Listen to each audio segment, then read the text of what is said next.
Welcome to Exit Interview. I'm your host, Efi Walker. Today, I'm joined by Dr. Ebbie Parsons, founder of Yardstick Management, and also a friend. Ebbie's journey is one of determination and wild success. In the midst of that, he shares his personal experiences of building and selling a company and what it means to his family. He also talks about the trade-offs we make as it relates to health and also how to determine what's enough. I'm always inspired when I talk to Ebbie. Ebbie, welcome to Exit Interview. Thank you. Excited to be here. So Ebbie, let's start by talking about how prolific of a relationship builder you are. I don't think I know anyone better. You are probably the only person that I can reach out to about any question, whether it is, hey, I have a friend who was in a fire. She needs a place to stay. To help me figure out how to, think about selling my company. So what do we have to know about how you grew up that helps us understand the sort of relationship builder that you are and that you've become? Prolific is a good word. I like that. It's funny. So I grew up in Detroit, and I'm from New Orleans, grew up in Detroit, and I think they say the apple doesn't fall far from the tree. And so I definitely would attribute any relationship building skills to my dad. He was the man, and everybody knew him and everybody loved him. And he was like one of the people. He was like the neighborhood dad. He was the city hustler, we were like the first street vendors in Detroit to be able to sell Bad Boys merchandise in '89 when the Pistons won. He was a football star in college. He just was full of love, life, and a really boisterous personality. And everybody kind of wanted to be around him. And so I grew up in a house where everybody was always there. It was, this was back in the day before social media, people would pop up and knock on your door. So we had the pop-up was consistent. And so I just grew up navigating relationships my entire life. In New Orleans, the same was to be said. Even as a little kid, I just was always navigating family and friends. And so I think when you're just always around people from so many different kind of socioeconomic backgrounds, you have no choice but to kind of learn how to build relationships.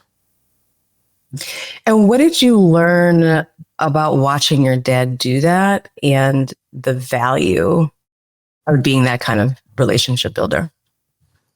What my father taught me was the ability to make it where everybody wins. I think even as a young kid, started at 9 years old, he hired the whole family. I mean, cousins, my friends, my brother's friends, my sister's friends, aunts, uncles, everybody worked for my father in some capacity, whether it was selling balloons and teddy bears at graduations, to working at our mall kiosks, to our business, just anything we would do. We were just corner hustlers. It was but he always said, he always thought about everybody else. So when he was making his money, he's like, how can we grow the pie? It was never this get your own slice of the pie. It was we're just gonna make the pie bigger.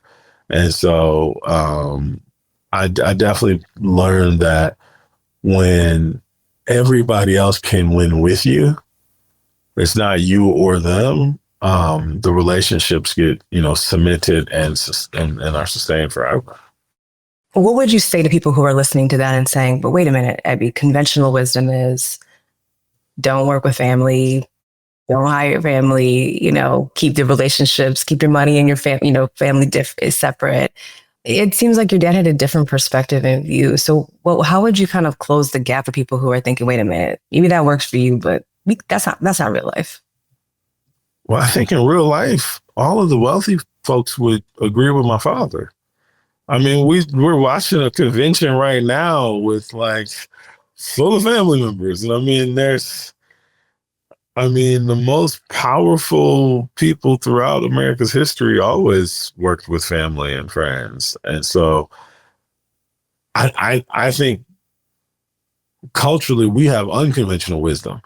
You know what I mean? Because when you really think of like the examples of what works, more often than not, I would argue it's family. Yeah, I really appreciate that. So take us back to that time period. One of the things that I'm struck by is your career in football. So you played high school football. I know you played collegiate football. Your daughter has played football. I'm a girl dad. I played football in middle school too. How did your experience playing football impact the sort of leader that you are today? I would probably say it was one of the most influential, contributors to my leadership, my personality, like the way I look at the world. Football is an example of kind of what I was talking about with my father, where I can win and everybody can win.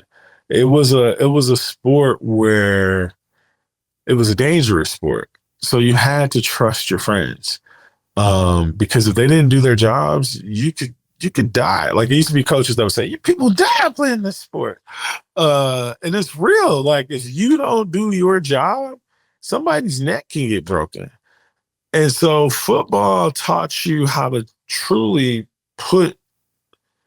trust your life, put your life in somebody else's hands. Like, hey, I'm going to go this way. I need you to go that way so they don't kill me.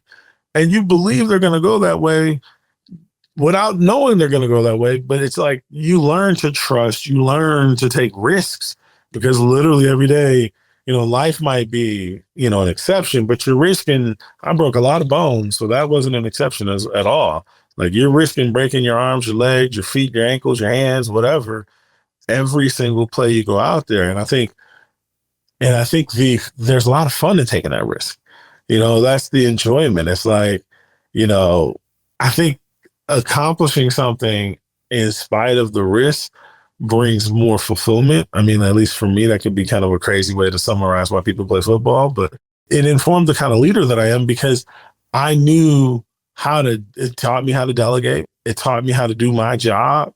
It taught me how to understand other people's job without knowing how to do their jobs. Because a lot of times people think as an entrepreneur, you got to do everybody's job. Well, I'm not fast enough, and I was always too short, too slow, and too fat to be a defensive back.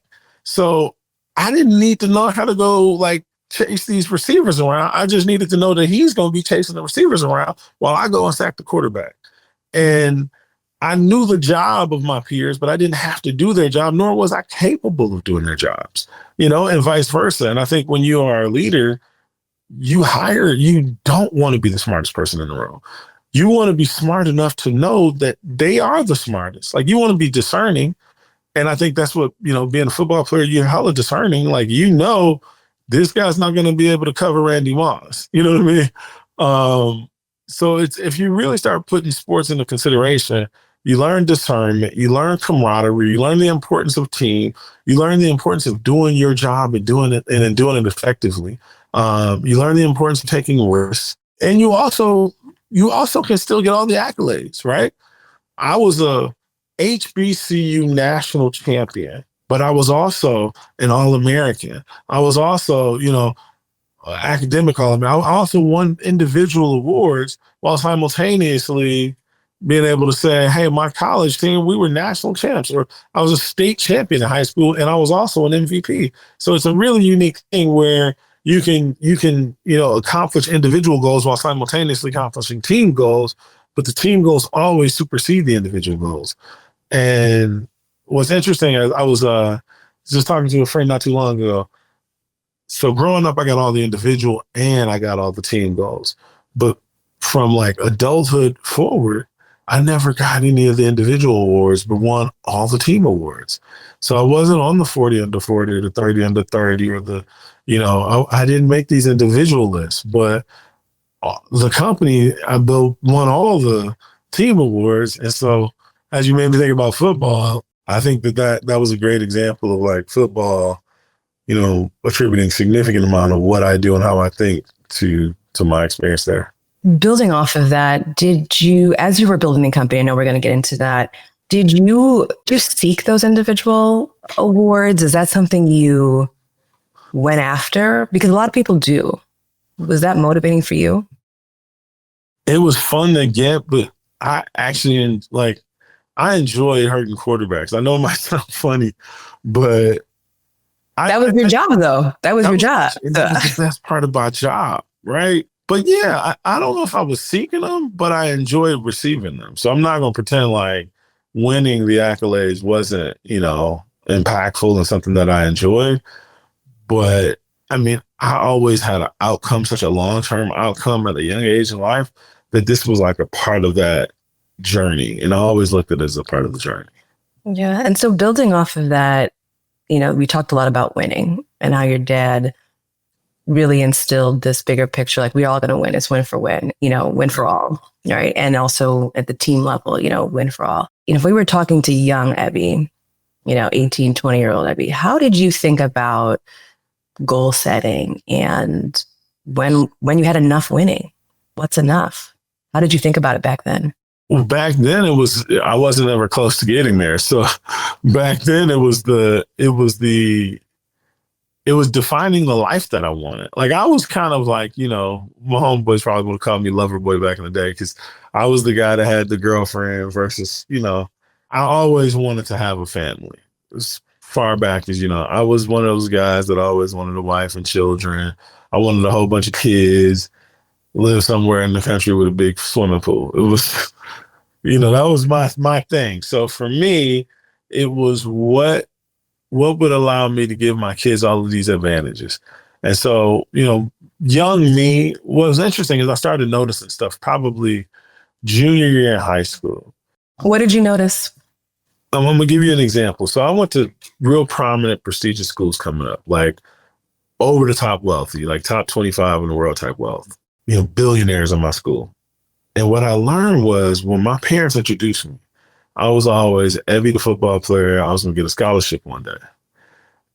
None of my friends ever talked about a scholarship that was from that side. Like all of my wealthy and affluent friends, I never once heard the word scholarship come up.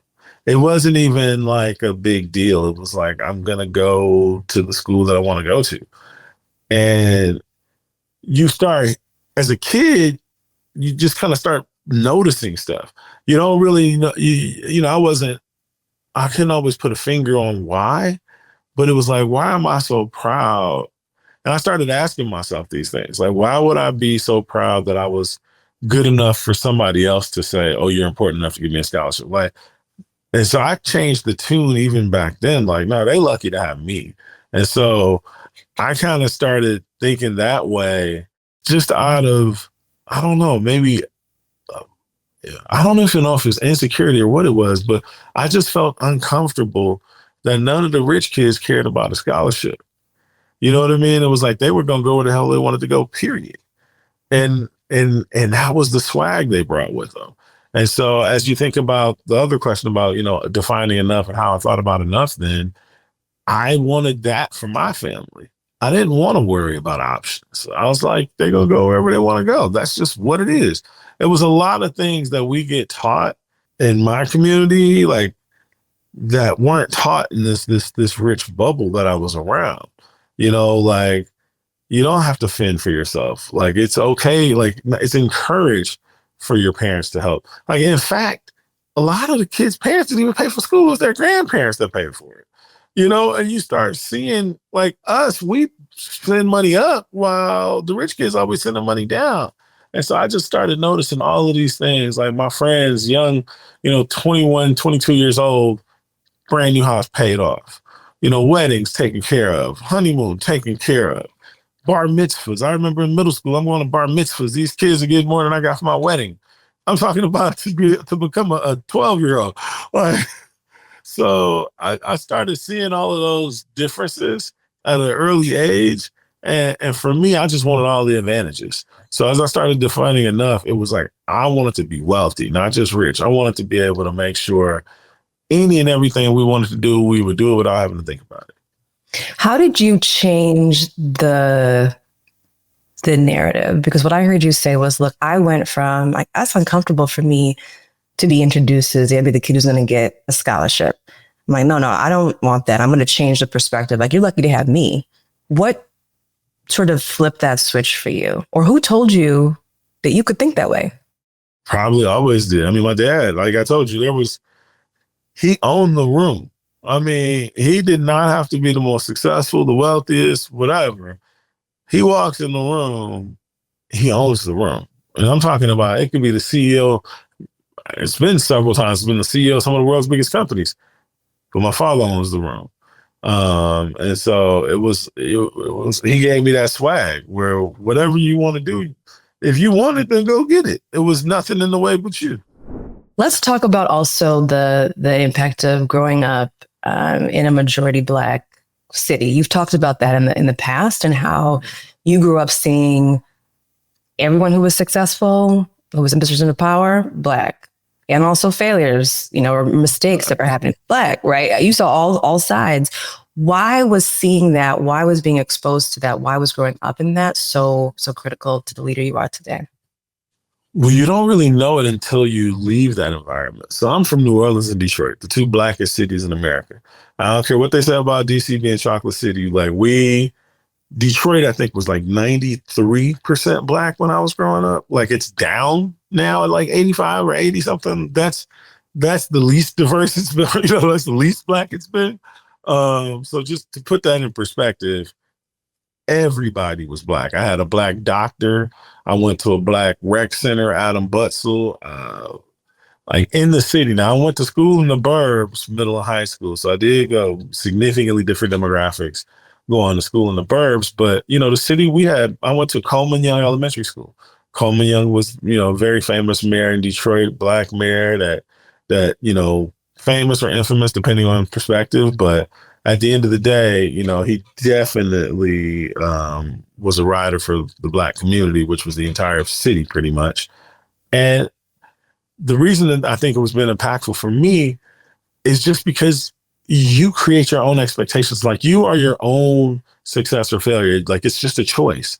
There's nothing external preventing you from accomplishing what you want. And I really didn't understand that was a unique perspective until I went to an HBCU. I transferred to FAMU. I'm from Detroit, so everybody I knew, the smart kids, dumb kids, any and everybody, looked like me in town. And so when you go to an HBCU and it's the first time I met a Black business owner, or it's the first time I saw a Black doctor, or and it's Black kids that oftentimes will like have grown up in the burbs. Some of those kids, and some in the city, either way, but they hadn't seen their own people accomplishing significant success. But where I'm from, the business owners, the church leaders, the political leaders, lawyers and doctors, I saw it all. There was no limitation on what Black people could accomplish. I remember there was this commercial, I think a former football player became a car dealer, male far superstar. Like, this dude, like, owned the dealerships. So when I was coming up, Black people in Detroit was in Black enterprise. It was always, if you look at the BE 100, 40 of the 100 were just in Detroit. It's probably even close to that even to this day. But it was like significant overrepresentation of my town from Motown music. So if you wanted to be in entertainment, you can sing and rap. You can do whatever as a Black person where I'm from. So it just felt like there was no limitation. You talked about going to an HBCU, and so the difference there, you met kids who, Black kids who had never experienced growing up the way that you did. What did it mean for those kids? What did you observe in those kids? There was a lot of like awe, like the diversity of Blackness. You know what I mean? And I did not know that there was such a significant, unique advantage. I had understanding the diversity of Blackness my entire life coming from New Orleans and Detroit. But many kids, that didn't have those experiences, there was just a lot of shock and awe of the diversity of us. Did they carry the same sort of confidence that you carried? Did you notice a difference, or was it kind of the same? Nah, it was a difference. Because they always used to think I was crazy. So, like, I was a hustler in college. I don't know if I told you this. So when I was in college, I was making a teacher salary. I was making probably about 40K, maybe a little more than that. Say what now? I'm serious. I was making sometimes between 40 to 50 grand a year. I was making that. Plus, I was a full scholarship athlete. So you got to remember, I had like my own 3-bedroom apartment and 2 cars, and was ranking. And I was taking care of myself as a kid, 19 years old. My father, remember, I told you I've been a hustler my whole life. My father introduced me to a connection who had access to wholesale calling cards. This was the late 90s, right before cell phones really started booming. And then I went to a school in Florida, so we had a lot of Caribbean kids, we made a lot of international calls, but everybody was from out of state. And so calling cards was big business. And so I became calling card man on campus, and I was selling them at FAMU, Florida State, Tallahassee Community College. I was the guy. I had a gas station, a place at Florida State, a place at Florida A&M, where I was the Valentine's Day guy. So selling roses and teddy bears and balloons on campus, off campus, all throughout the city. I was Uber before there was an Uber. I had a Ford Expedition. And so I would charge girls $20 a head to go to the airport. So I had like 5 people in my car taking them to the airport. And I'm a football player, so it was, I'm a kid making money. But yeah, I was making a lot of money, just 40, 50 grand, 19 years old, and you're a full scholarship kid. So, $70,000 a year, that's good money at 19 years old. No, that's incredible. Wow. I'm still trying to digest this. Quite frankly, I'm just like, wait, what? I was hustling my whole life. You absolutely were. So what would you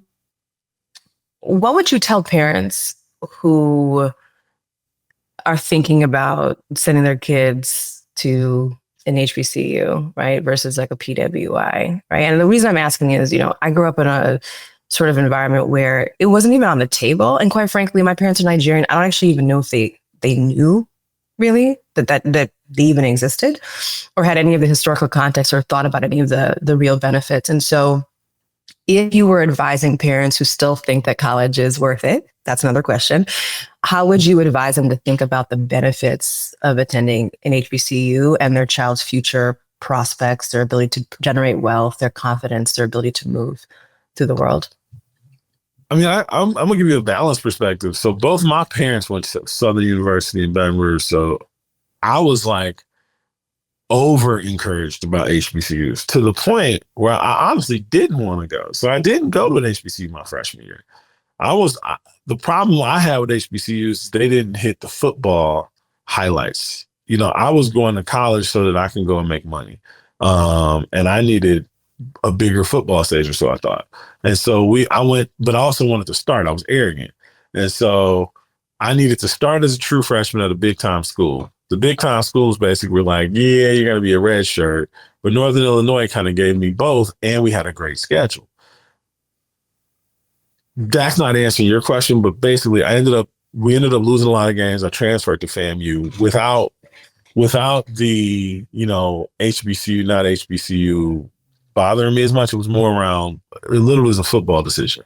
Now, fast forward to, I married a woman from FAMU, fast forward, I got a lot of friends from HBCUs. I will tell you from a balanced perspective, it's not always an easy decision. And I would also look at HBCUs from a similar lens to PWIs in that they're not all created equal. Like there's a difference between, a FAMU or a Spelman and some of the other ones, just like there's a difference between, Harvard and Stanford and some other schools. And so I would definitely say that not all HBCUs are created equally. With that being said, depending on the PWI, if we're talking like, top tier HBCU versus top tier PWI, the resources will be significantly different. And so you got to go in eyes wide open if you're considering an HBCU.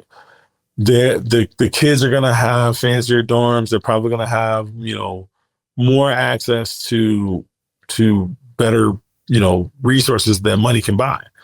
That being said, unless they are good at being a community builder, they're not going to inherently have a community that just gives a shit about them. And that is the significant difference. that I've seen when I talk about HBCUs, particularly for families who have kids that may not be outspoken. Like I was super outspoken, outgoing. So it really wasn't something that I relied on.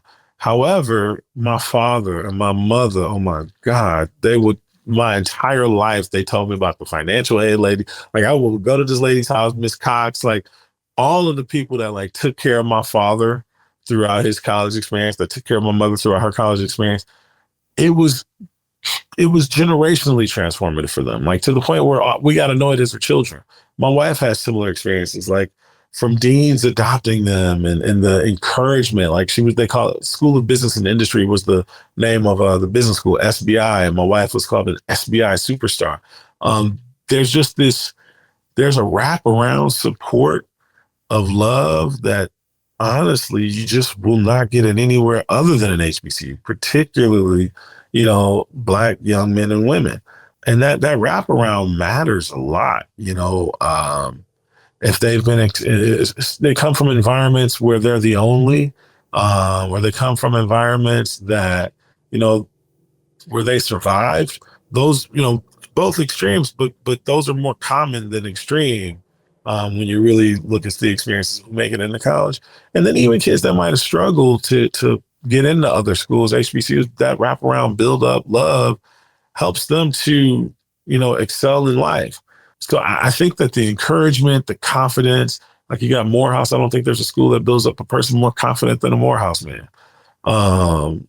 Just the most ridiculously confident people I know. Ridiculously, yes. Ridiculously confident. But I'll just say that's a difficult decision.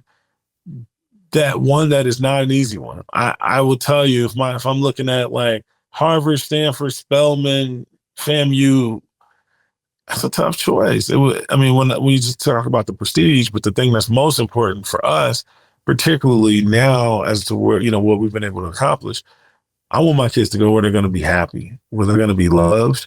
But if I were my parents, I want my kid to go where he's going to have the most access, the most likely, opportunity to grow.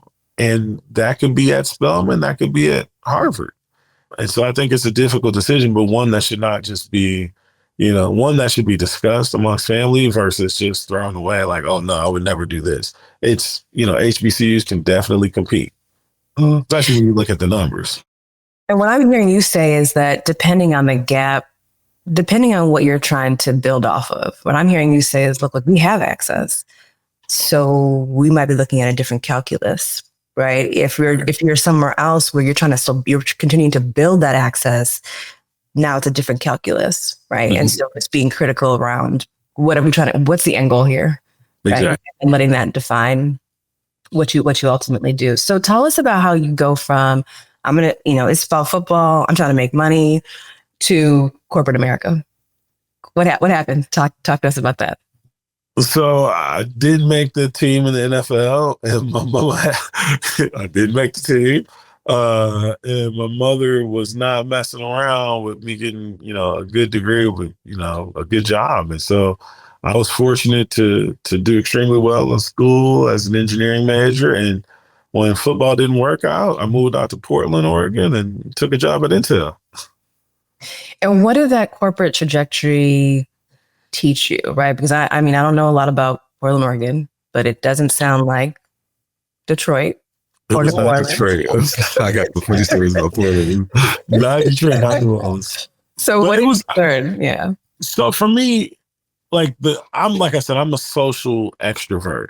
I had a phenomenal time in Portland. I built a crew within a week. I went to a basketball court, met everybody. I had an amazing time, amazing people, friends to this day. But corporate work from the very beginning was something I realized, something I wasn't willing to tolerate. I remember within the first 60, 90 days, I found something that was transformative in one of the processes. Just by asking the super question, like, well, why do we do this? Can't we just do this? And it was like, wow, I ended up saving millions, right? Just this basic, third party, young kid who didn't know anything, figured out something that the brilliant engineers hadn't figured out because they had been doing it the same way for so long. And I just was new eyes looking at something and kind of struck gold.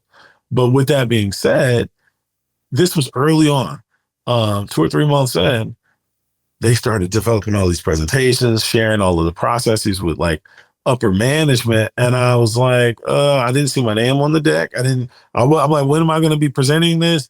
And when I found out that they had like removed me from my stuff, oh, I raised hell and I quit. Cause I was always like, you're not going to screw me over. I kind of never allowed that. And so I was very impatient and I was not willing to, I mean, I'm talking about my first job out of college. The funny thing is I'm making less money. I'm making $48,000 being an engineer. Remember, I'm making less money as a college graduate than I was as a college student when you add it all up. So for me, I'm like, I'm messing up. I'm missing out on something ain't right. The math ain't math. So yeah, for them to try to screw me over and essentially try to be unapologetic about it, I just wasn't having it. Nobody's taking credit for my work. I did this. I figured it out. I don't care how long you've been working on something and didn't see that small gap that I figured out, but I found it. But you got to have a lot of confidence to not be tolerant of the BS. So what's interesting to me about that is that a lot of us have been raised around this idea of a quote unquote good job. Don't mess up the good job. And you at that young age, quote unquote, had a good job. Right. Quit it. You quit it. So talk about how you had the confidence to do that, and then B said, I'll be all right. I'm going to take this to my next thing. Well, I had a lot of relationships, and that's why I was saying, depending on look, I'll tell you, the way I was able to get out of Intel so easily was at a high school football game in Detroit.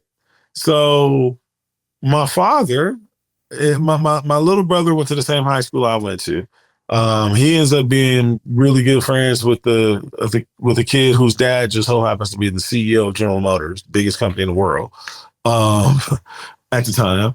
And I'm at the high school football game and I'm rapping with the CEO. He's like, "Do you like your job?" I'm like, "Nah." And I want to move to New York. You know what I mean? I ended up, he didn't tell me it was going to be Buffalo, New York, but, but you know what I mean? I won't kid you, I had a lot of access going to the schools that I went to. So that was probably another reason I had a lot of confidence that I would fall forward or fall up.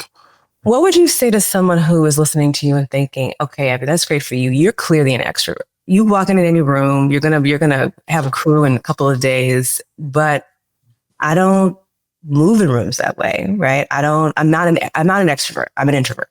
Mm-hmm. So can introverts find a way to build the kind of relationships and networks that have allowed you to just accelerate and move in your career? Or are they sort of going to have to just learn the skills of extroverts to make it?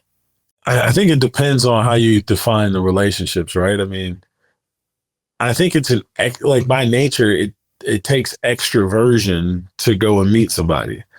You know what I mean? Let's go back to the Latin root. You know what I mean? Like, I can't, I'm not telling people to change who they are, but I think if you're going to build relationships that requires extroverted things, you can't do that. And you can be an introvert and learn extroverted skill sets and do it in a way that works for you. I would never encourage somebody to do something the way that I do it because that's the way that works for me. However, to build relationships requires extroversion. Like you got to go out and build it. You can't do it sitting at home in the couch and, maybe you can get on Zoom, but you still got to meet people. So yeah, I don't see how any introvert that doesn't exhibit some extroverted characteristics builds, an extensive network. Mm-hmm. So tell us how you moved from corporate America into the nonprofit world. I never really worked in nonprofit. So education. Let's say education. Yeah. I'll say education. Yeah. So what happened, I was working at American Express. I had a fancy job. I did work for a nonprofit shortly, actually. I had to think about that. I was like, did I work in a nonprofit? I'll never forget this day, though. It was I want to say it was in October, but it was a USA Today article while I was working at American Express that ranked our nation's largest 50 school districts by graduation rate. And what upset me the most was Detroit wasn't only 50 out of 50, but we were twice as bad as 49. So Baltimore City schools had a 42% graduation rate, and Detroit public school had a 21% graduation rate. And my mother was a Detroit public schools full-time teacher. My father was a sub and a middle school basketball coach in Detroit public schools. So I was upset, and I was like, this is some BS. And I called my mother and I asked her, like, what's going on? And there was this whole argument, the parents, the kid, like, it's just this whole, and she was right. It was a whole systemic issue. But she was like, well, if you care so much, then do something about it. And I was like, oh, I will. You know what I mean? I had no idea how to do anything about it.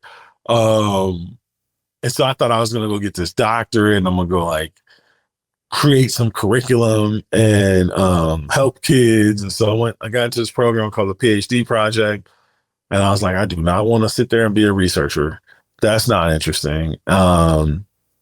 And then I learned about the Broad. I thought at the time I thought it was the Broad residency because it's spelled like broad. I didn't know it was Broad. And so I learned about this program that takes business executives and puts them into educational leadership positions. And they didn't have Detroit as one of the districts they partnered with, but the dude was from Detroit. Eli Bro was from Detroit.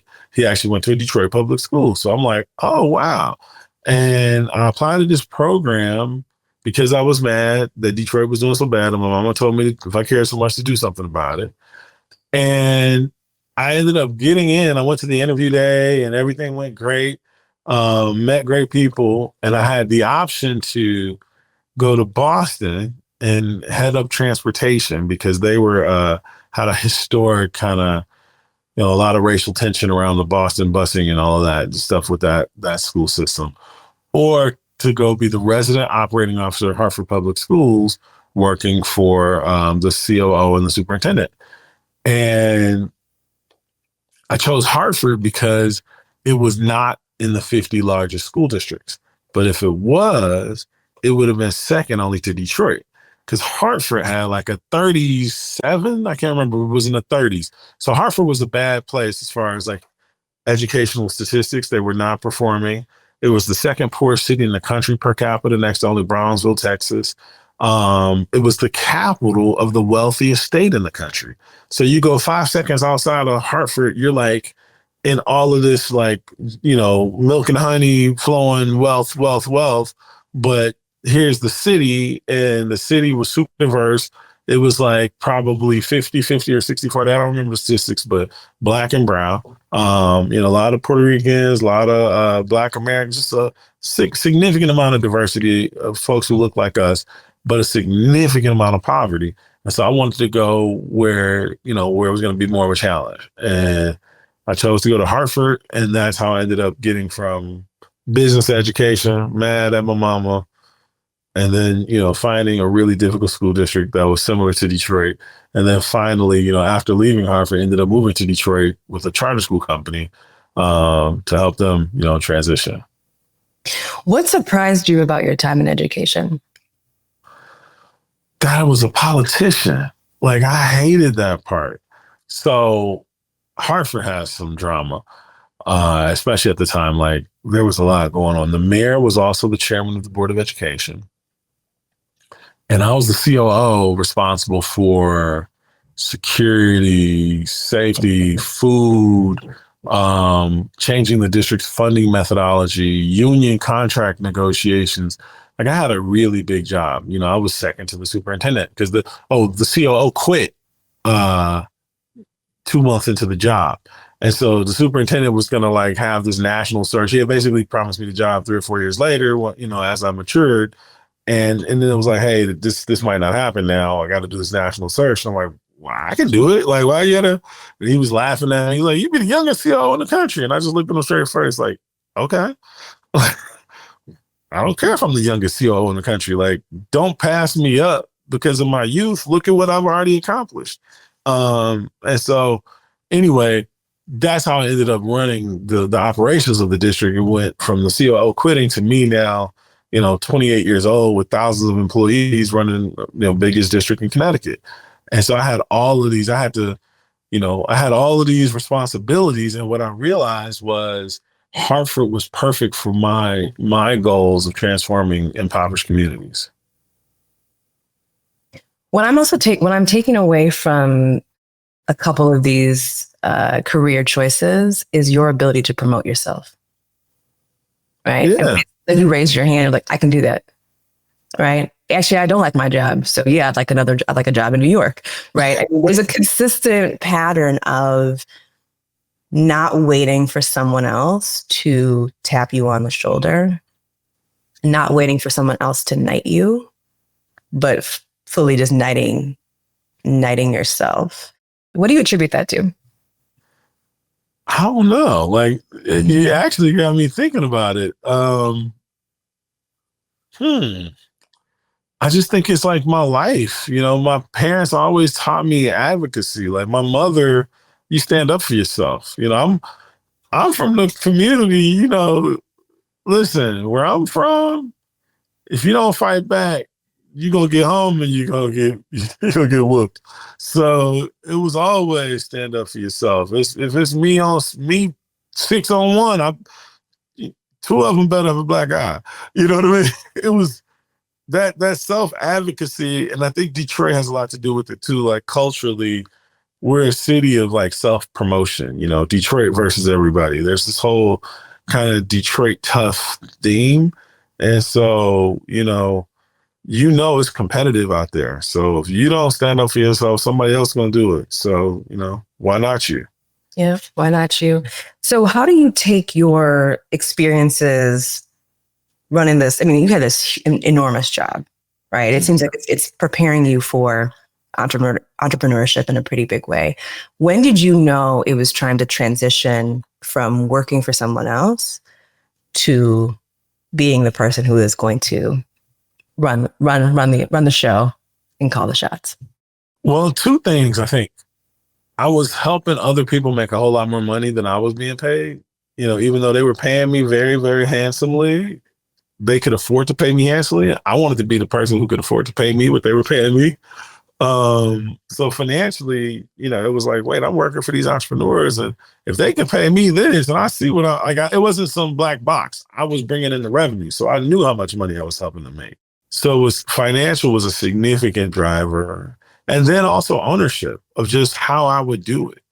I'm making like sometimes I would do things differently, and I wasn't good at like, well, you got to do it this way, and just for me, I know how to make a lot of money. I've proven it because I made them a lot of money, and I got good ideas. And so I want to implement how I want to do it. I want to help the people I want to help. I don't want to do certain things. So I just decided to go about it. I asked I had to ask permission from my wife, because I had a 3-month-old baby and a crap load of debt and a really high paying job. I was making $500,000 and had a negative $300,000 net worth. So I put this in perspective: $500,000, negative $300,000 net worth, 3-month-old baby. I don't like this job. I think they're shady, baby. Can I go create my own business? What did you say? What does Ayana say? Let's go. I got you. How did she say that? What you got to unpack it for us. Yeah. So what happened was, and there was there was a misalignment on what was deserving of kids who look like me. And I thought that I could deliver, a significantly enhanced value to my community. And I wasn't willing to screw anybody over. And she saw that I was visibly upset about it. Like, I'm standing on this. You got to understand, we had this conversation years prior when I went from business to education. So years prior, Yana and I had this conversation. She said, you better not be going into this education with the black mama teeth grinding. You know what I mean? I'm talking like, I want to give you this angry face, like, your mama cussing you out with her mouth closed. Oh, yeah. You know what I mean? Like, that was my wife. Like, you better not be going into this education thing unless you mean it. you better mean it. Like she was going off of me because I had a job paying me $100,000 more offer at AIG. And I took the less money to go work in Hartford Public Schools because I cared. And I was like, no, for real. Like she was like, you better. So y'all know what's going on for me then. So fast forward to like quitting this other job, paying me $500,000 with the 3-month-old baby, with the negative $300,000 net worth. Her morals and her values are so like cemented that if there was ever a moral disconnect, she was 100% 10 toes down. And so when I came to her, she was already just, I believe in you, let's go. There was no fear. There was no, we stand on our values. And so she was extremely supportive. She had the benefits. She had the salary. So I knew worst case scenario. I had a roof over my head. I had health care. And I had food in the belly. I couldn't build like wealth with that. So I needed to do my thing too, but I had security and many of us don't have that security. So that was significant. Security and support. What's striking to me there is going back to your earlier stories about the teamwork, right, in football and knowing that your teammates have your back, right? And having that security, like I need you to go this way. I'm going this way, but you gotta go this way, right? And knowing that I got a roof over my head, baby's gonna eat, right? Like formulas, we're gonna have diapers, right? Yeah, we like the basics were, the necessities were covered. I mean, she had a handsome compensation and she could grow too, but like, at the time, I think she was making $125, but that's more than most households. So we could survive, I wouldn't say like how we wanted to, but by American standards, comfortably. Right. That's right. And at that moment, before you start Yardstick, and I want to get into that, at that moment, how were you thinking about enough? Right. We've talked about how you were thinking about it when you were a lot younger. At that point, the Ebbie who's about to start Yardstick, how are you defining your goals? How are you defining enough? How are you thinking about wealth generation? I wanted it all. I mean, the crazy thing is I've been pretty consistent since probably 12 years old. Like I wanted the fancy bar mitzvahs. You know what I mean? Like, I got exposed to the 0.00001% at a very early age. And so I was more attuned to what was possible and what existed. Like everything wasn't far-fetched or, something that was out of reach or something that I hadn't seen before. Like I literally grew up with 40 of the 250 wealthiest people in the world type thing. You know what I mean? Like I've seen what they can do, or 1,000, whatever. I've seen the access that privilege provides, and I wanted it.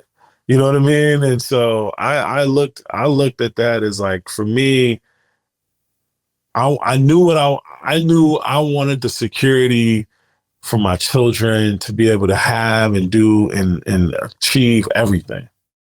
So how did you go about building it? So it's funny because I started my business in direct opposition with a lot of the people in the community I started building relationships with. So in education, I had become, connected. The Broad network is significant.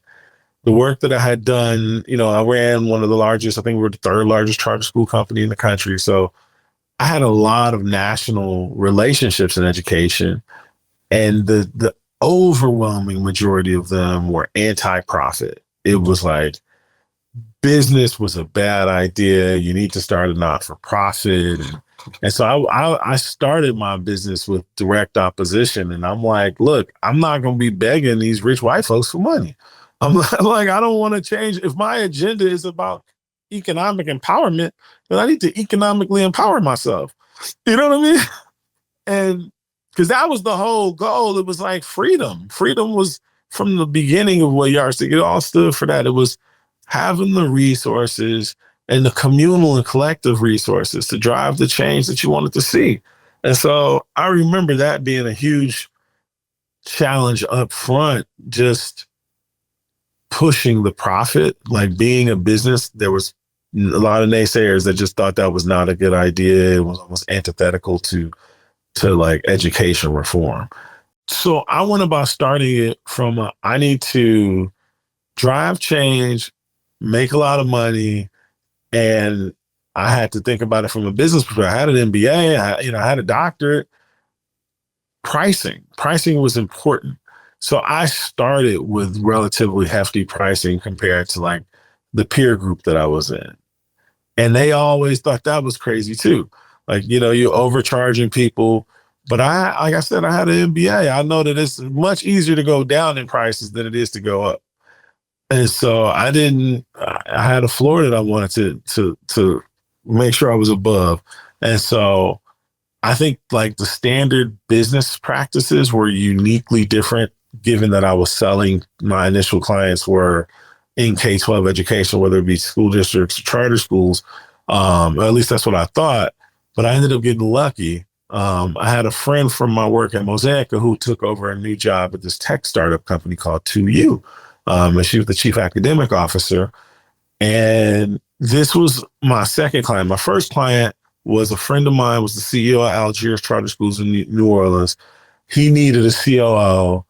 It was like 8 schools. I had run like 100. I said I could do it at half time. He paid me $10,000 a month, so it was $120,000.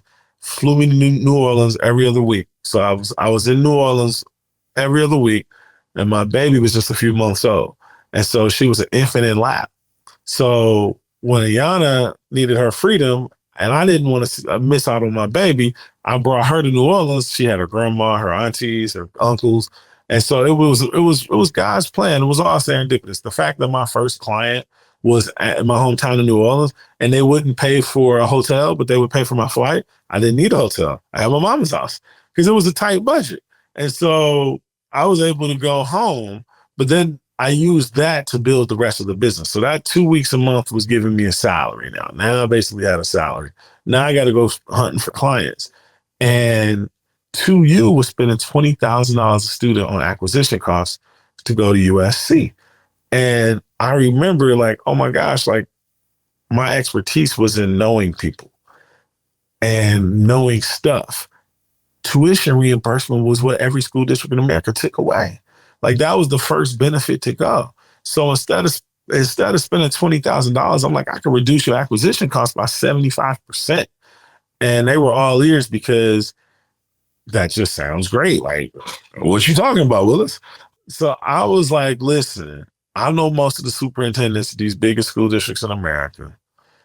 If we tell them that we can give every one of their teachers a $5,000 scholarship to go get their MAT at USC, they're going to bite. As a matter of fact, they're going to sell for you. So now we basically white label scholarships. So the idea was have the superintendent tell you, teachers across the district, we have now implemented a new tuition reimbursement program where we will give you a $5,000 scholarship to go to USC, one of the top 10 universities in the country. Now, the school district, who says no? The superintendent is like, oh, dope. I don't have to spend any money yet. You're giving me $5,000 per teacher. Now I look like the savior because they were pissed off that the district stopped offering student tuition reimbursement. So you got the district selling your product for you. You cut your costs down by 75%. And now you just give me a little cut, Everybody wins. I was just going to say, everybody wins. That theme is carrying over again and again. Okay, so you got the base solidified. You got the salary, you got your first initial clients. You didn't stop there, right? You're continuing to build. What was the strategy? Sort of take me back to that moment. How did you think about where you were headed and some of the big steps you needed to take to get there? Well, I knew I wanted to make a big impact, and I frankly wanted to stop working specifically in education because the sales cycle was too hard and the money wasn't enough. And so I was like, what could I do impactful in big businesses that have big budgets that wouldn't give me the runaround for 9 months to try to sell? And so I'm talking to my executive friends and learning what they're buying. And I started like really thinking about it. Like I can make another win-win. So here's what happened. I did a whole analysis of executives that were like people who I thought would be dope. So average about $250,000 income. And I said, okay, so this is 12, 13 years ago. So I'm like, if you make $250,000, what is your life most likely like? And I did a whole lot of homework. I'm realizing they're mostly the only breadwinner, like the only earner in the house. So it's a male, wife isn't working. They got 2 young kids. They got 2 new cars. They got a used car. They got student debt. They got a mortgage. They belong to a country club. You add it all up, they're saving like $5,000 after taxes a year. They put some money in their 401k, but maybe 10 if they're lucky. But I did the math because I was like, I know that I need to have executives to be able to get my brand into these businesses. And so I realized that these $250,000 executives who try to look fancy and stuff, they ain't got no money. You know what I mean? They're spending it all. And so I was like, I can quadruple how much money they bring home. And they can quadruple how much money I bring home because they're going to give me street cred amongst the people that I want to do business with. And so I went on this hunting spree for big time executives and I didn't have to pay them a lot of money. So say I get like a $75,000 contract, I can get 2 big time executives to do it in a 60, 90-day window, pay them $10,000 each, and I'm making 55. They didn't have to do any hunting. Now they just tripled their annual savings because they went from 5 to 15,000, and that was on the first 60-day project. So now you get them 2 or 3 of those. Now I'm giving you $50,000, and you were saving 5 to 10. So they were giving their best work. And a lot of times they didn't even do their real work at their jobs because their jobs weren't that demanding. Like once they get to a certain level, their jobs didn't become as demanding. So they had time and they didn't like their jobs. They liked the stuff we did at Yardstick better. And so they got to do more interesting work. They got to, make 10x their annual savings. I got to make 10x my income. I mean, it really was a win-win for everybody. How did you think about building your leadership team at Yardstick? Well, it was multi-layered, right? So that was the hardest thing. It's because I couldn't afford to spend $250,000.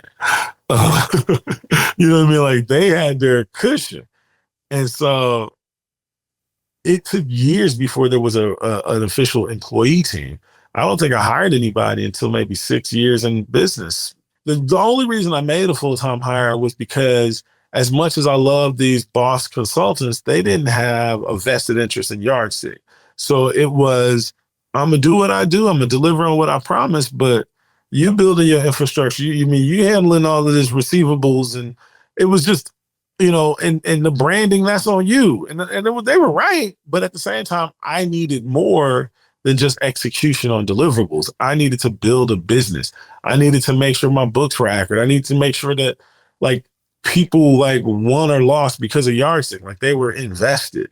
And so I actually hired one of my closest friends, who was the woman that introduced me to my wife, as my first full-time employee. And it was a comfortable wage. I mean, it was a real wage, I think, in the 80s, but it wasn't $250,000. You know what I mean? I just didn't have it. But as I started thinking about it, wasn't leadership team came later. I think first you just have to build your core team. I needed to find people that I trusted, who I knew were smart, who would have a vested interest in the business, in me, and had a sense of purpose. I didn't want people to do shady work. I wanted every client we went after was doing meaningful, impactful stuff, regardless of industry. And so I hired her, then I hired another woman. My oldest daughter and I would go to these women's basketball games at Emory University all the time. Big time, just exposure to college and all that other stuff. And so I ended up reaching out to the coach at Emory's women's basketball team to ask her if she had any dope, graduating seniors. And she did, her point guard. And so her point guard became my second hire. And she ended up being amazing. She's the all-time leading scorer in Phillips Exeter history. She's a firecracker. And so I ended up hiring her. And so I built a team around me of smart, committed, hungry people. And then as we got to more revenue, more resources, then that's when I built the leadership team. And leadership was based on experience, ability to trust, hunger, and the ability to fill gaps that I had. I built my leadership team around my own gaps. Like I'm scatterbrained, so I needed somebody who was good at focus. I'll sell the water to a well, but I need somebody who can deliver it. You know what I mean? I want to make sure we got good water. I can talk cash stuff to everybody, but I needed to professionalize our branding, our marketing, our messaging. And so I thought about where were the gaps that I didn't have, that I couldn't bring to the table, and build expertise around those gaps. One of the things that you mentioned was you've selected a lot of really great talent, some from the existing pool that you've just been building organically and naturally over time. Mm-hmm. One of the things I remember you talking about pretty publicly was someone you might have hired, maybe they were a subcontractor or something, but they didn't deliver. They didn't actually deliver the work as intended and the impact that that had on the company. Can you talk a little bit about what you learned from that hiring mistake? This was the worst. I'm going to give you the truth. We had a fraudulent contractor, and she almost destroyed the business year 2, maybe year 3. It was early on, maybe year 3 by then. We were working with a prominent private institution, and she had made a promise. It was a fundraising deal, and she was an expert fundraiser, had done this big fundraising stuff with all these big names, these big organizations. Like, she knew her stuff, or so I believe. I was like, all right, because I'm trusting you. Like, I don't know how to do this. You know what I mean? Like, I told you, get people you trust, because you don't have to know how to do everybody's job. This was a job I knew nothing about. Okay. She went out there, said that there was donation, created a fraudulent donation receipt. It was just bad, and disappeared when the client started asking questions. And I'm over here on the hook, and I can't just say my bad. You know what I mean?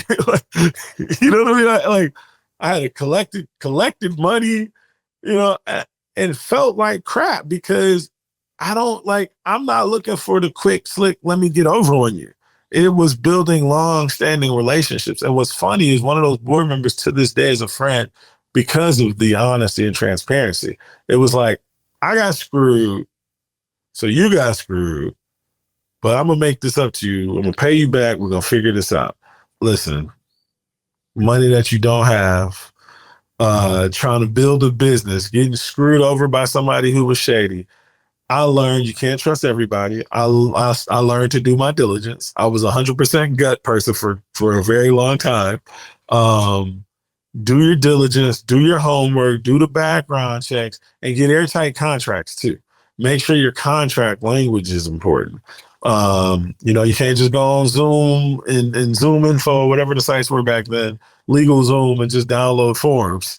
That was the one I was thinking about. You can't just go download forms. You need to hire a lawyer, spend the money, and make sure that everything is right, and look, I was a hustler building a business, so I didn't have all the formalities buttoned up and airtight, and it cost me significantly. It almost cost me the business. Yeah. One of the things that's has always stood out to me is your ability to tell stories. That's part of the reason why I actually know a little bit about this story, because you'd hinted at it. So talk a little bit about the decision to be strategic about, at least how I perceived it, strategic about the storytelling around building your business, the success you were having, even how you talked about Yardstick, right? I was always so impressed by how you said a thing and it just seemed like you just made it so, right? You were like, we are best. We are the top Black consultant. And I was like, where did this come from? I was like, okay, I guess we are, because you said it. You said it. So you are. So talk a little bit about how you set upon that strategic narrative, that storytelling, and why it was so important for Yardstick's success. I think business schools are starting to learn this now. You start hearing presenters talk about it. It's something that my father taught me 40 plus years. Like when I was a little kid, people do make decisions based on feelings. It's always about how you feel. Like you don't remember the what, but you remember how you felt about those interactions. And that's always stood out to me my entire life. It's always important you leave a room with people feeling good about that interaction.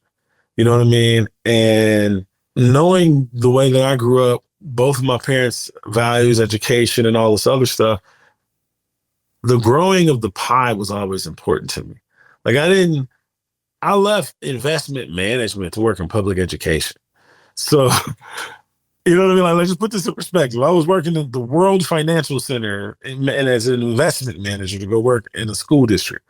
So for me, I always had the confidence, maybe the ignorant confidence, I was going to get paid. I knew I was going to make a lot of money in my lifetime, but I also didn't want to be the only. I never wanted to do it by myself and be alone in that regard. And so the storytelling and the intent behind like telling the story of Yardstick while making the story happen, like this has been from day one. This wasn't like, oh, now let me tell you 10 years later how I did it and what I was thinking back then.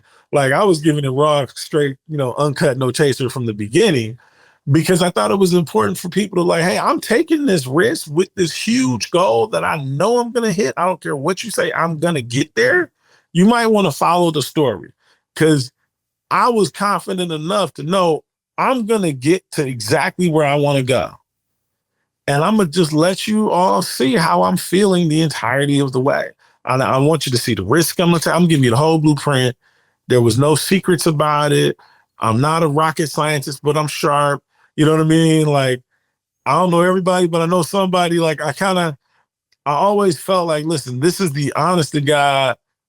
I'm struggling with this. I'm doing great with this. And I always was willing to ask for help and always willing to offer it. Meet this relationship, meet this friend, learn about this. So I just kind of stuck I believe that if I'm going to grow the pie, you got to share the knowledge in real time. You can't wait until you win. Like, share it the whole entirety of the process. And yet so many of us, at least what I've observed, sort of put our heads down. I'm going to grind it out. But they don't lift up to say, we're going to talk about what we're doing and what we're building and how we're building it. How would you advise someone else who was maybe starting today and they're starting their company? You're talking to a young entrepreneur. Mm-hmm.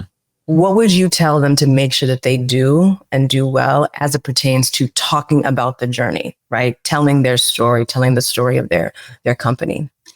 I would say be honest, authentic, and loud. But again, I'm an extrovert, so I'm saying it from my own vantage point. But with that being said, when you're loudly talking about what you're going to do, you often get unsolicited good advice. Sometimes you get some unsolicited stuff that just you don't need to hear. But people will tell you, oh, I tried to do this. Like I would talk about what I was doing to everybody, to the point where I annoyed half my family. Like, literally, my family was like, all you ever do is talk about work, and didn't even want to talk to me. But I always wanted to learn, understand, and sell, because even in my consulting days, I remember having people that would tell me, well, when I was a consultant, we built this and this couldn't happen. I learned from their failures and their successes. And a young entrepreneur starting up, all you have is like, you got to learn. You're going to fail. Like, that's just a part of the journey. But like, don't do the same thing I did. If I'm giving you some game, like, learn from the people who failed differently. Don't fail the same. Yeah, that's really powerful. You mentioned your family, and I'd love to hear, and I know our audience will love to hear too. As you were building Yardstick, how did that impact other parts of your life that I know are really important? You know, being a husband, being a dad, being a brother, being a son. You know, talk about maybe even some of the trade-offs, that you made with family. Well, it's funny. My wife and I had a conversation not even a year ago about like, she wants to build a business. And she's like, I just don't want to sacrifice my health and my family. And I was like, well, you're going to fail. And she was, sometimes I communicate poorly, right? I could put some cushion in that communication. But I firmly believe, particularly when you're starting without resources, like now it's a whole different story. But when you're starting without resources, most people I know, not even most, all of the people I know sacrifice either their health or their family or both their health and their family. And that just was the choices that successful people, and there's a monetary number as I'm looking at success. That's what they do. And me too. Like, so for me, I made sure I refused to sacrifice family. So that means I was sacrificing me. So my schedule was crazy. It was because I'm trying to build this global business. And for 6 years, I'm a solopreneur because everybody's a contractor, right? I'm working all around the world. I'm taking calls in Asia, Europe, the US. So that means whatever time worked for them was the time that worked for me. So if it's 3 a.m., I'm on a call at 3 a.m. What I would do is I sacrifice my sleep. I sacrifice what I ate, how I ate. I was lucky for the first couple of years to have New Orleans as like my primary destination. So I'm seeing my family and bringing my daughter, seeing my wife. But it was like I refused to not be a good husband and a good father. And I also knew what I wanted to build for my family. But my physical health took a significant toll. You eating airport food, you're not sleeping normal hours if you get much sleep at all. Even if you get to exercise, and I did, several years, like I was like Luther Vandross, big Luther, little Luther, the whole, I tried to prioritize exercise, but it was just the stress was significant because I'm trying to build something for generations. Like I meant it when I said I wanted like generational wealth. I meant it when I said I wanted everything. And you'd have people that were close to you that would say, well, don't you have enough? Isn't this enough? And like knowing what your enough is different than their enough it's an important distinction because it doesn't make sense to most people when they see the sacrifices you make. Like my mother last year commented, we sold the business in January 23. 4th of July, 2023, my mother was like, this is the first time I've ever been around you in the last decade where you don't have an iPad stuck to your hand. Like, I literally, I don't care where I was at. It was attached to me. My iPad, I'm going to the bathroom, I'm bringing my iPad. I'm on the subway, I'm in the bar, like my iPad was everywhere. We go on family reunion, I'm sitting in the banquet with the iPad, sending emails. You know what I mean? So you got to make significant sacrifices. I hope, you got to choose wisely, but to be frank, don't expect to get to where you want to go with work-life balance and everything hunky-dory because it just don't work that way. If you were talking to Ebbie, who is still building Yardstick, would you encourage him to still make the same sacrifices? Or would you ask him to choose differently? No, I would definitely tell him to keep going. Look, it was, I knew early on what I wanted out of life and I was not going to get there. And so if I even told him to stop, he wouldn't listen to me. Because he was so clear. He was so clear in his goals. Exactly. Yep. So let's talk about how you decide that it's time to sell, right? Just sort of take us back to how you were thinking about, enough, how you were thinking about wealth generation, all of those things. And the moment you said like, it's time to sell. So I knew that I started doing a lot of math on just economic statistics globally. Like, what is ultra wealth? What is $1 billion exit? What is high net worth? You hear all of these terms. You want to understand all the terms. You also want to understand what that means for you. And like, at what dollar amount, how much does that dollar amount generate dollars annually? There's a lot of just straight up homework you got to do. And so I did a lot of that homework. And I also understood. So my wife was in venture capital and she's writing these 7-figure checks for businesses that ain't made no money. And I'm like, hold up, this company was worth what? Based on what? And so you get all of that. That's what really prompted the homework. You know what I mean? Because I was like, hell nah, they ain't even made $1. And you telling me they worth that? I know I'm worth something. And what I thought I was worth was a fraction of what the market thought I was worth, which was even like, oh, wow. You know what I mean? But what I did was I figured out, okay, well, what's our EBITDA look like? What's our revenue? What does it look year over year? I hired an investment bank. Remember, I don't need to know how to do it. I just need to know how to hire the best people to do it. And so I got a strong network. I found through my network, I had access to a phenomenal mid-market investment bank. The thought process for me selling was, like I told you, Ayana's selling, doing this VC stuff. And I'm like, nah, if that's what they're worth, I know I'm worth a lot. Two, exhaustion. It's a lot. Running a business takes a toll on you, right? And I also knew we had won all the accolades. We had Inc. named us. This was behind me right here, best consulting firm in America, right? So you get named all the accolades. I was best in Georgia 2 straight years, best in America in HR, then best period in America. Just no best black owned. We passed that years before. It was just like no more caveat, just the absolute best. And so for me, I didn't have the money to take the best consulting firm from where I was at to where it needed to go. And so it was like, this is the best I can do. Self-funded, no cap table, no loans, no debt, no investors. Look, me and my wife, we look, what better do you want than being building the best? So, you know what I'm saying? Like, look, they call us the very first time Inc. magazine ranked management consulting firms in America, we were named the best at it.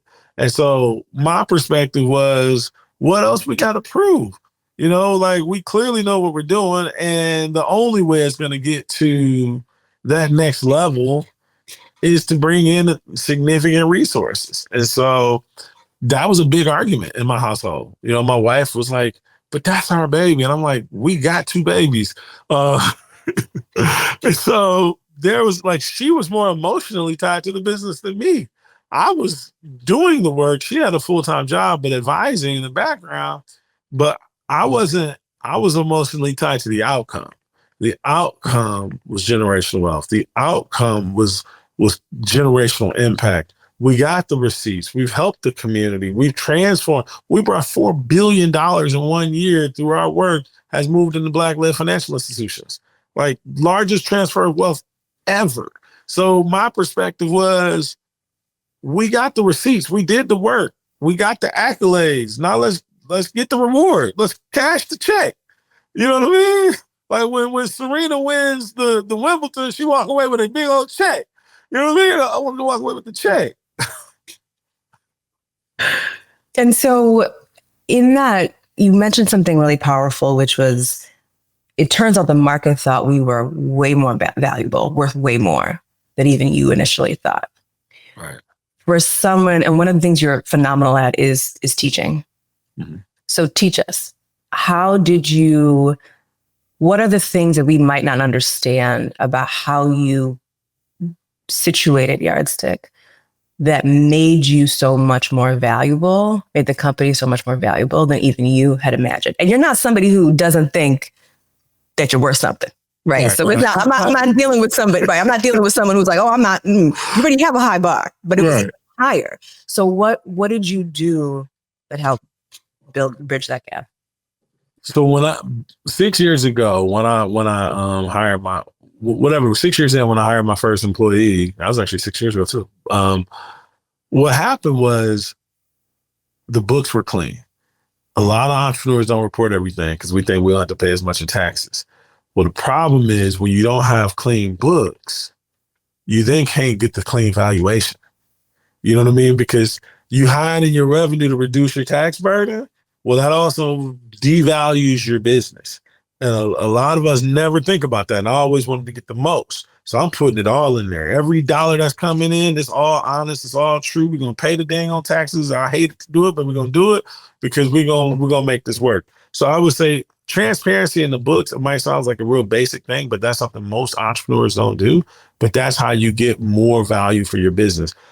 2 is, like you said, you got to talk yourself up.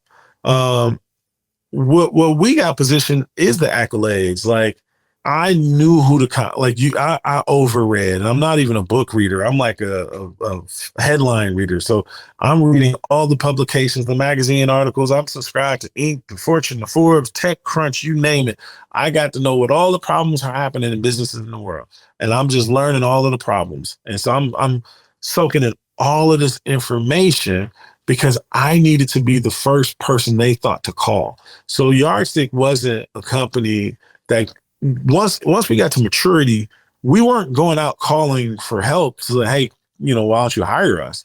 We then became the company they called. Like, oh, you've got these problems. You need to call Yardstick. So, for the last several years of business, over 90% of our revenue was from on the receiving end because we had focused so much on building our brand and building our credibility. Like me talking loud on Facebook might have sounded like, oh, this dude is just taking. I used to get clowned, family members, friends. Oh, I bet you're gonna put it on Facebook. I was like, and I bet I get that check. You know what I mean? Because I grew my following to. I mean, listen, I got the dope boy to the billionaire, all as my Facebook friends. So I knew that I had a really captive audience, and I know that people believe authenticity. So I just shared clean, like, this is life. This is me and my wife. These are my children. This is how we vacation. These are my political views. You say what people are afraid to say because you just authentically live out loud. There's a lot of money left on the table, I'm sure, because of being off-putting to some, but there's a lot that came in because of the opposite. And so I just look at it from if you think about it, we built the brand. We built the brand without a marketing budget. Like, think about that. We all of our stuff was earned. Our ads, our articles, our accolades, these are all earned awards. We never went out and bought it. I didn't write a check to Inc. or a check to Georgia Business Journal or a check to this and that to say, hey, tell us we look good. No, it was literally earned. And so you earn it by getting everybody else to sing your praises. Like, one of the things that was dope was CHROs got to the point of like highlighting they work with us to be able to, so that people would take them seriously when they said they committed to DEI. No, we really do care. We work with Yardstick. We built a cachet in our, niche, narrow industry. We still built ourselves out as a differentiator in the market. Go back to that piece around, the magazines you were subscribing to, Fortune, all the things.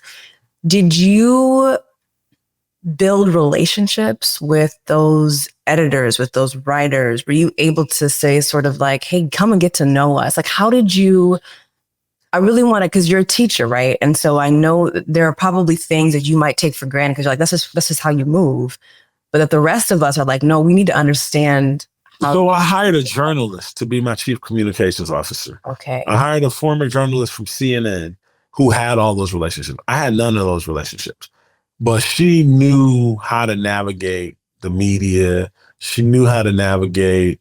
She's phenomenal. And so that was her thing. She started with two things: build out the new website and make sure the world know who we are. And that's, from what magazines we needed to write in. It got to the point where she helped, she strongly advised in all of the articles that I wrote for years, right? She knew her stuff. So our communications, I had the expert. All I did was, I used to like laugh. I'm like, oh wow, this looks good, or we want that. You know what I mean? Like, she was phenomenal. And so when you've got somebody out there building and owning the brand, so the things that I had is I had a woman running our marketing, our communications. Like, we built out like virtual series open to the masses. Like, we call it DEI in action. We started narrowing in on our expertise and really branding it. And then one thing that really took us to the next level was everything happens when you get annoyed. So Netflix was a client of mine, fell in love with them. They fell in love with us. And I had always wanted to like create an educational program. So I spent some money, had this fancy deck created. And, we had an open door with Netflix. Half of the people thought we worked there. So I pitched Netflix in partnership with Netflix. It was like I forgot the title we called it, but it was basically educational leadership program with Netflix for business leaders. And they were like, we love y'all, but no, we're not interested. We do what we do. But hey, you should go check out this program at McKinsey, this Black leadership program. And so I send it over to my team, like, hey, go look at this. And then I hadn't even gone to the website for like a week. And they were telling me it was good, it's interesting. And then I'm like, let me go to the website. Let me go look at their leadership team. And there wasn't no Black leaders. And so I didn't even care what the program was about. I'm like, if you're going to have a Black leadership program and you ain't got no Black leaders, then you are inauthentic. And so you said, be detailed, I'm going to be detailed. I was angry. And I told my two leaders, our COO, Naima, and our Chief Communications Officer, Selma, I was like, we're going to build our own shit. And so there's like, so we're going to compete with McKinsey? I was like, yup. And it's like, all right, bet. And then they typed up, believe you crazy, but let's go. And so I was so upset. I refused to take I didn't want a single sponsor because at that time, my perspective was sponsors are going to just dilute your message. They're going to make you say, remember, I didn't like nonprofit because I didn't want nobody telling me what to do. And so it was the same thing with sponsors. Like so I spent $300,000 out of pocket to invest in building out this Yardstick Institute because I said, we're going to get the dopest people in the world to come. We're going to be authentic about the curriculum and we're going to charge $5,000 a head. And they like for 3 days. Now, mind you, PD was, $1,500 if people go to conferences. I'm charging $5,000 for my first conference. Remember I told you pricing, it's easy to go down, it's hard to go up. And they went up to $7,500. So I'm my first one out the gate. I'm trying because I needed it, right? I mean, I was fortunate to have crazy access. So we got big time speakers. We had like the president of Coke. We had like Chris Webber, we had the first $1 billion Black VC. I mean, the who's who of businesses were there and executives were there and they kept coming back because they felt valued.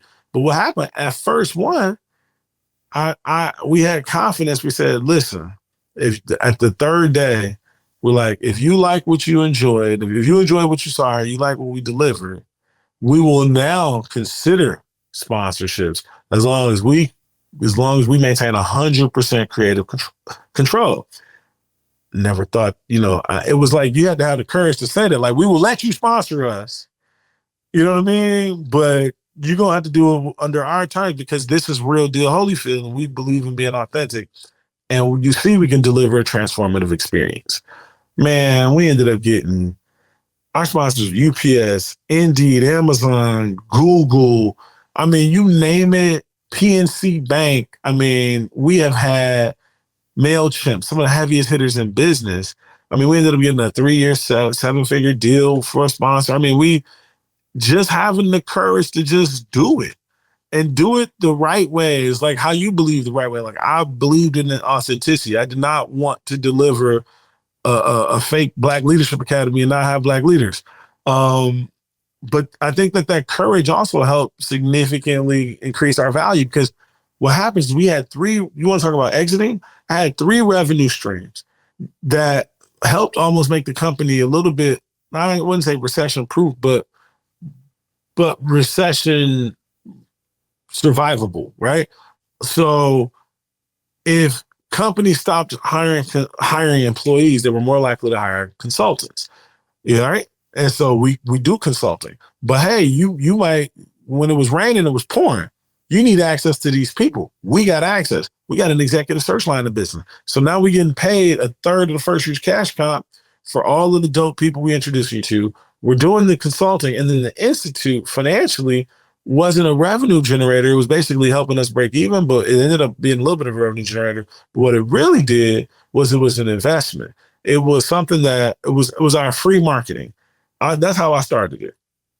I looked at it like, if I can make my money back, and because we deliver, we get customers off of this, then it's extremely profitable. And so I was telling people, I was like, we're going to get people to pay us so that they can pay us. And, and it was, that's what happened, right? You put on a dope event, people want to come, And then like, if you deliver phenomenal services, they're like, they want to do business with you. And I intentionally designed it where we weren't pitching ourselves. We brought all of these leaders because we wanted to change the narrative. We wanted to create a cultural community impact. And I think the not overtly selling helped us sell quite a bit because they saw that it was real. Yeah. What stands out to me is the this idea that you sort of built this, like you almost built your own market is what I'm hearing, right? In terms of the individuals who would be, I mean, they were out there, right? Otherwise I wouldn't have been attracted to what you were trying to build, but nothing like it existed. Right. There was McKinsey's, we won't talk about that. And then there was you and what you were building, and you were creating something that did not exist and bringing in your consumer. Right. And so that's what's standing out to me. So you did sell. Mm-hmm. Talk to me about that day. Where were you? What did you have for breakfast? Who was with you? Bring us back. So it's funny. We just talked about the Institute, right? So this was 1 year, almost to the day after our first Institute. So the first Institute was at a decent 3.5 kind of star resort that I could afford, right? This day was at Sea Island, which is it's like the second. Actually, there was just an article, I think, in Fortune, like last month or 2 months ago. It's like the most expensive zip code in the world.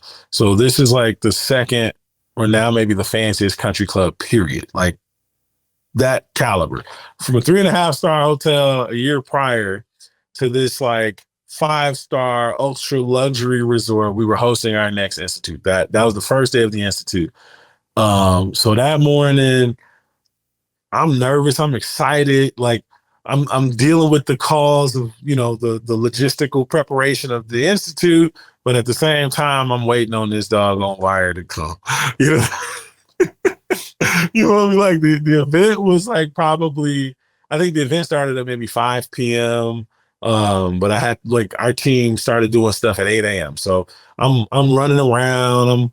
I'm working with my assistant. I'm working with the team, just getting all the logistics plan. Ayana's there. She's giving advice. And I'm just swiping. And, I'm waiting for the refresh for the doggone the wire to come. And this was like the most exciting moment to date of my life. And it's got a somber truth to it as well. But it was so crazy. That wire comes in. And the first time I ever had to take my phone, but I keep in portrait mode to look at like the wire, and I had to put it on landscape. I had to go like, whoa. And that blew my mind. I'm like, I just jump up like I won the championship. I'm over here just excited. I'm telling y'all, I'm kissing. I'm just like, I don't know what she said. But then she started crying. And I was like, oh, and she was like, I'm so disappointed in you. Oh my God. This is the largest doggone Black consulting exit in history. And this is a true story. She felt like we got rid of our baby. And I think it was such a strange day, because you imagine in your life, like I planned this 40 years, right? Like you're imagining this is going to be this completely blissful, nothing could ever go wrong. And for her to feel that way, that's what we never talk about, is the after, right? We never talk about the after, because for me, it was like, this is everything. We are literally generationally wealthy. There's nowhere on the planet we can't afford to live. You know what I mean? There's like all of these things. And I started giving her the statistics. I said, babe, like we're in the top 300,000 wealthiest people in the world, the top like 2,500 Black people on the planet. You know what I mean? And you start looking at, and there's 8 billion people on the planet, right? 300,000 out of 8 billion ain't bad. No, sir. No, sir. And then I told her, I was like, listen, we're in the top 2,500 wealthiest Black people on the planet, and we're the global majority. I'm trying to give her these statistics. Statistics is how I communicate. It's my love language, but it's not hers. Remember, it's about how people feel. I wanted her to feel, but there is her who's like this connection to like there's a disconnect between finances and impact to her. So like weaving and bobbing with that balance is unique for us. But the thing is, I love is I know that she's 10 toes down to really, she means it about impact. It's not just like cute on paper. And so we had to have a lot of conversations about that, because that was, to me, I mean, to her now too, like, you can't really economically empower without economic empowerment. You want economically empowerment, you better economically empower yourself, like I said from the beginning. And I'm like, look, I did what others want. Like the first thing one of my homeboys told me when I first started Yardstick was, if you go into this, you got to be willing to do what most people won't, so that you'll be able to live like most people can't. And that was the advice I got like very early on. I'm sure it was a famous quote he got from somebody else, but that was like something, anytime I remember, like I'm trying to live like most people can't. So anytime I was exhausted, anytime I had to take a 2 a.m. call, I'm doing it because I know there's an outcome at the end. Wow. And so you talked about the after. Yeah. I know we're coming to a close soon. Talk to me about the after, right? Do you have enough? Is there shared alignment between you and I around enough? Has that, some people retire and then they get bored, they get frustrated, et cetera. So talk to us a little bit about how you think about enough now and the after. So it's such a unique thing. Like there's a knowing financially, we definitely, like, there's not a question. It's like a statistically factual, we have enough. For me. Wait, can I stop you there though, Ebbie? Because sometimes, and you and I both know, there are plenty of people who sell, but it's still not enough. And the numbers, if you were just looking on paper, you'd be like, how can this not be enough for you? But they're still striving. They're still climbing. They're still. That's the part. Yeah. Like, yeah, talk about that. Yeah. I never identified my personhood was never tied to my business or my profession. And I know so many entrepreneurs who have exited now. Like you start meeting and growing and getting all these communities. Many people tie who they are to what they do. And that was never me. And so the entrepreneur, and I think that's the vast majority of them, where it's like, there's this confidence that I have to change the world. I have to make this impact. And I've always been like, I have to personally win, but you got to win too. But I'm going to win. So, I didn't have that, I didn't need my ego. I think what it is people need their ego fed, and mine might've just been so strong. I didn't need external validation. Like I always had enough confidence to know that I was enough, to know that what I was doing was enough. Like to know what success looked like was enough for me. Like I know, probably because of the ultra wealth I got exposed to growing up, like I knew what the top looked like. You know what I mean? Like it wasn't a hidden figure. It was like, I know the person. You know what I'm saying? Right. And so for me, being exposed so early to the top, I think that really helped me define my definition of enough for me and my family. And so we definitely have enough. I have no desires to like go back into that grind ever again, ever. That's a personal thing. Right. My wife, on the other hand, like we're writing a book now. My wife still needs to be fed. And so, I'm trying to support her and we're going to do a book together and we're almost done with that. But, for her, enough was never financially. And that was, understanding my entire life. That's so foreign to me. Hers is about the process of doing and impacting and that consistency. Like, for me, if I made a decision that impacted 5 million people and I got the receipts to prove that was a result of my decision, I'm good. But some people need to go touch 5 million people. Right. You know what I mean? And so I'm recognizing that people are different. Yeah. How has it shifted how you think about raising your kids? What does this mean for your kids? My kids have the freedom to fail and not feel like failures. What's the difference? shit, that's the difference between success. Like, think about how many of us are afraid to take a leap because like we don't have a cushion. We don't like, well, I can't do that. I mean, like, honestly, I think that's what's prevented us from taking more of a stake in the pie. Is there's this misperception of what we can't do, this fear of failing and this fear of losing the little that we have, right? Because, you know, what is it out of the 2,500 or however many ultra high net worth Black folks there are? What 100% of them are self-made? Like, so none of them. Everybody is first generation. You know what I mean? Like, all of us are first generation. So none of us grow up with like more. So whatever we have, we're afraid to lose it. You know, if you make 100,000, you make 50,000, like whatever the number is, it's typically the most in your family. You know, that, you know, the few of us making $100,000 are probably the wealthiest in our bloodline. And so when you start putting statistics into play, you start understanding why people think the way that they think. And, you know, that's just what it is. What do you think if you could sit down with 80-year-old Ebbie? Yeah. And he's sitting with you. What do you hope he would say to you? I hope he's alive. Okay, let's start there. Okay. Let's be real. 80-year-old Black men, there's not a lot of us. So, but you're defying all statistics. That's the story that has come out so loudly. So what would he say to you?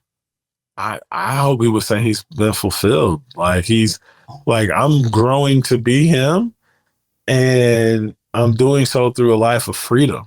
You know, like we moved internationally to St. Martin, living in a beautiful home in the Caribbean. We're looking at, you know, other parts of the world to get another place. I'm like the way I want to die. Like if you ever remember The Godfather playing like in the orange, in the garden with his grands, like when he's like 90 years old, that's my dream life. Like I want to be 80 years old with a few grandkids. My girls are, they're women doing whatever they chose to do. Like one might be a ballerina, another one might be a businesswoman. I don't care. Like if you do what makes you happy and you're fulfilled and you love yourself, like that's really important to me. And so, 80-year-old Ebbie is gonna, if everything goes to plan, he's just gonna be smiling. You know what I mean? Like smiling and swimming and just, hey, you made the right decision. You got out and you took care of you now. You started the first half of your life, you took care of everybody else. Second half, you're taking care of you. Yeah. Ebbie, I know that you recently, or within the last couple of years, you lost someone really close to you. You lost your sister. If she could see you now, what do you hope that she would see? What do you hope that she would say? I hope she would be proud. She was proud. I mean, my sister, so when we sold Yardstick, we handsomely took care of all of our family members. And 6 weeks later, my sister took her life. So talk about a valuable lesson in money not buying happiness. Right. You know what I mean? Like, that's right. Literally a significant gift was given to my sister, more than anybody had ever given her or anybody else in our family. And she took her life 6 weeks later. So my sister was already proud. Like I just would hope that she would figure out how to be happy with herself, honestly. Yeah. What do you say to people who think that, building wealth can sort of protect you from a certain set of things, right? To your point around money can buy you happiness, right? One of the stories I read about you was this experience you had that was, pretty traumatic with the police. And I think a lot of us, when we think about building wealth, for some of it's also just about protection and wanting safety for our family, both financially, but also physically. Do you think that the sort of generational wealth you've been able to create can protect, kids who look like ours, from interactions like the one that you had? So this is what you're asking me is why I'm always like, everybody's got to win. Mm-hmm. I don't think in America our wealth protects me or my children as it stands today. Because it's not communal wealth. It's individual wealth. So does it protect my kids? Heck yeah, outside of America. You know what I mean? Like we can move to safe countries and safe environments around people who look like them, all of the nine. I mean, we already did it. So it definitely provides them with protection, access, but protection, particularly physical safety, outside of the States. But I just told somebody this the other day. There's two things that frustrate me the most about America. The best neighborhoods in America are all dangerous for me. You know what I mean? Like, I'm a big Black dude in America. The best neighborhoods are where I feel least safe. Yeah. For that very reason. And if we want to grow this pie, then why is it that I can't name a single neighborhood public high school that's majority Black that's any good? I'm talking, we are a 300 million person country, almost 400 now, I think, right? Can you think of a single regular neighborhood public high school that's majority Black that's any good? Not a high school. Cannot. Ain't that something? Yeah. So wealth ain't protecting us yet. Yeah, that's right. So Ebbie, as you think about the future, I want us to close with you telling our audience about what's next for you and how can we continue to keep following and learning from you. So for me, the next phase of life is enjoyment. I'm hanging with my children, my wife, but I talk a lot of junk. So I'm definitely gonna still be like pushing on Facebook, but my wife has said we got a message that needs to be shared with the masses. So the book is coming. I don't even know if we have the right title yet, but I would say Q1 next year, be on the lookout. I think we're going to go for all the buzz. So it'll be one that you hopefully hear about. And we'll just be sharing. It's memoirs. We're sharing our life story and our individual stories and how we built our collective story and got our family to where we are today and where we're going to help take our family to in the future. Well, that's wonderful. Last question for you. Is there anything I didn't ask you or anything you want to share or clarify with our audience? Yeah, I mean, honestly, I would like to just share with our audience that they need to understand who you are. Like, I think people need to recognize that you, Ify, are a change agent and a force in your own right. I mean, you are out here. I read all your posts on how you're like really standing up for particularly women of color who get the short end of the stick and trying to help them recognize and realize their power and owning and standing in their power. And you are powerful. And so I'm honored to be on the mic with you, but like, I want to make sure the audience knows who you are. Yeah, I really appreciate that. Yeah, we record a fantastic commercial all about me after this, but it does mean a lot to hear you, say that. I've been a big fan. It's been an honor to watch you build the way that you've built and to do it in public, right? And that's what's really stood out to me. So I just see you as a teacher, as a visionary, as an extraordinary, a prolific relationship builder, and also someone who's modeling what it means to be a great husband and a great father. So thank you.